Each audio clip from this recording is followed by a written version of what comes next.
And I'm back. Do me a favor, hit that subscribe button and turn on the notification bell so every time I drop content, you'll be the first to get it. Today, we're diving into a heated immigration controversy that's making waves across the US and beyond. It's the story of Kilmar Abrego Garcia, a Maryland father wrongfully deported to El Salvador, and a high-stakes meeting at the White House that's left everyone talking. Let's get into it. Kilmar Abrego Garcia, a 29-year-old Salvadoran immigrant, has lived in Maryland for nearly 15 years. Married to a U.S. citizen with 3 kids, he was granted legal protection in 2019, barring his deportation to El Salvador due to fears of gang violence. But on March 15th, 2025, everything changed. Despite that court order, Garcia was swept up in a Trump administration deportation flight and sent to El Salvador's notorious mega prison. The reason? An administrative error, according to officials. The U.S. Supreme Court stepped in last week, ruling Garcia's deportation illegal and ordering the administration to facilitate his return. But here's where it gets messy. On April 14th, President Donald Trump hosted El Salvador's President Bukele in the Oval Office, and Garcia's case took center stage. During the meeting, Bukele made it clear he's not budging. He called the idea of returning Garcia preposterous, claiming it'd be like smuggling a terrorist into the U.S. Bukele, a key ally in Trump's deportation policies, insisted Garcia stays in El Salvador's custody, housed in a prison known for holding alleged gang members. I asked can President Bukele weigh in on this? Do you plan to return him? Well, I'm also not suggesting that I smuggle a terrorist into the United States. It's only how can I return him to the United States? Like, I smuggle him into the United States, or whether of course I'm not going to do it. It's like, the question is preposterous. How can I smuggle a terrorist into the United States? I don't have the power to return him to the United States. But you could release him inside El Salvador. Yeah, but I'm not releasing, we're not very fond of releasing terrorists into our country. We just turned the murder capital of the world into the safest country in the Western Hemisphere, and you want us to go back into the releasing criminals so we can go back to being the murder capital of the world? And that's not going to happen. Well, they'd love to have a criminal, released into our country. There's a fascination. They would love it. Yeah. They're sick. These are sick people. Trump administration officials, including Attorney General Pam Bondi and advisor Stephen Miller, backed Bukele, saying it's up to El Salvador to decide Garcia's fate. First and foremost, he was illegally in our country. He had been illegally in our country. And in 2019, 2 courts, an immigration court and an appellate immigration court, ruled that he was a member of MS-13 and he was illegally in our country. Right now, it was additional paperwork that needed to be done. That's up to El Salvador if they want to return him. That's not up to us. The Supreme Court ruled, President, that if, as El Salvador wants to return him, this is international matters, foreign affairs, if they wanted to return him, we would facilitate it, meaning provide a plane. So will you return him, And President? you are doing a great job. Thank you. Stephen Miller, wait a minute. Could you just also respond to that question? Because, it's asked by CNN, and they always ask it with a slant, because they're totally slanted, because they don't know what's happening. That's why nobody's watching them. But would you answer that question also, please? Yes, gladly.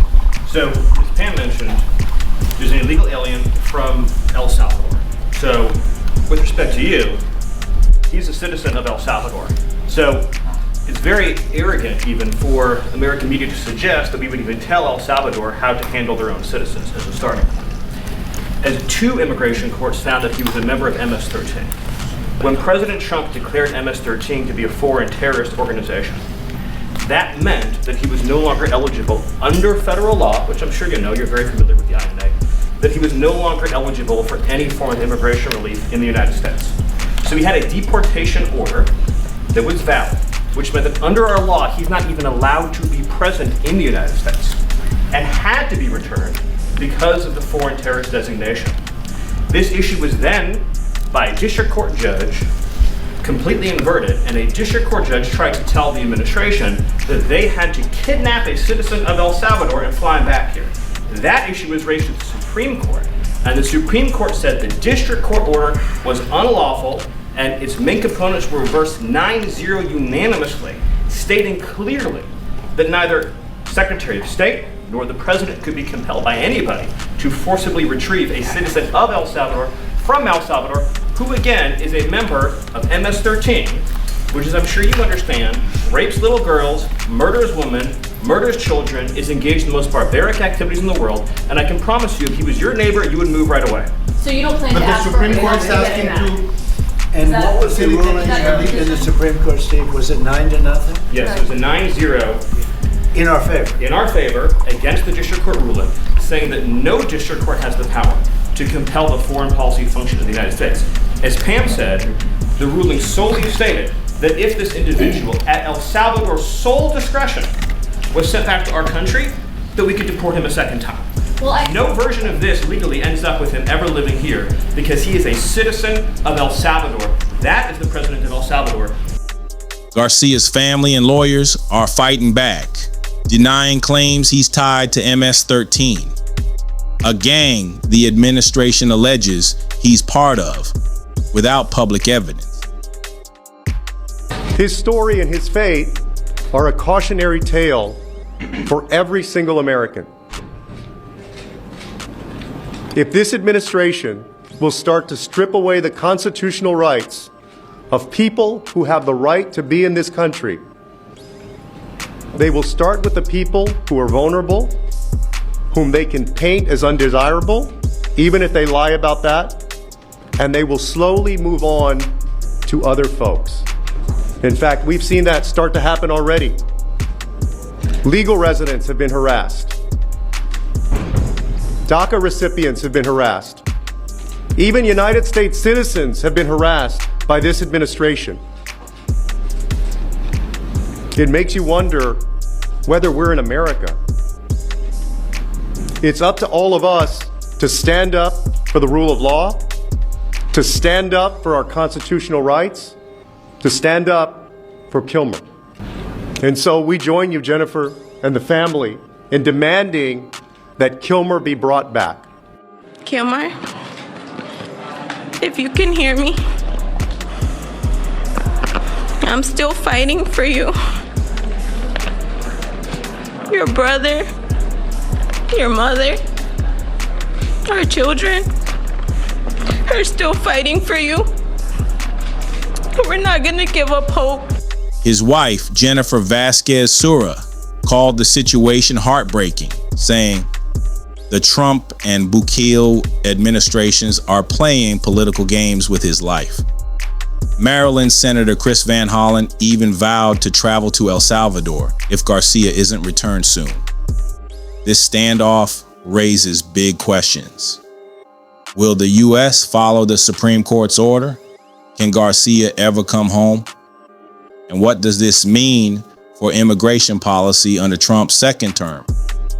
Critics call it a violation of due process, while supporters argue it's tough on crime leadership. One thing's clear, this story is far from over. What do you think about this case? Drop your thoughts in the comments below, and don't forget to like and subscribe for more updates on stories like this.